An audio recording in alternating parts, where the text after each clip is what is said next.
અને હવે વાત કરીશું ભક્તિ, સંસ્કૃતિ અને પ્રકૃતિના સંગમ સાથે યોજાનારા ભવનાથના મહાશિવરાત્રિના મેળાની. દેવાધિદેવ મહાદેવના સાનિધ્યમાં ભક્તિ, સંસ્કૃતિ અને પ્રકૃતિના સંગમ સાથે જૂનાગઢના પવિત્ર ભવનાથ ગિરનારની તળેટીમાં પરંપરાગત રીતે વિશ્વ પ્રસિદ્ધ મહાશિવરાત્રિ મેળો યોજાશે. આ વર્ષે ભવનાથ મંદિર પર ધ્વજારોહણ સાથે મહાશિવરાત્રિ મેળાનો 11 ફેબ્રુઆરીથી વિધિવત પ્રારંભ થશે.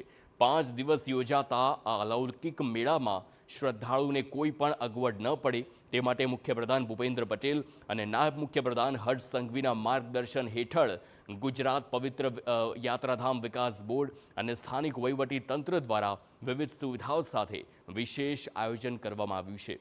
મહાશિવરાત્રિ મેળામાં આ વર્ષે પ્રથમવાર ભવ્ય ડમરૂ યાત્રાનું આયોજન કરાયું છે, જેમાં નાયબ મુખ્યપ્રધાન હર્ષ સંઘવી પણ સહભાગી થશે.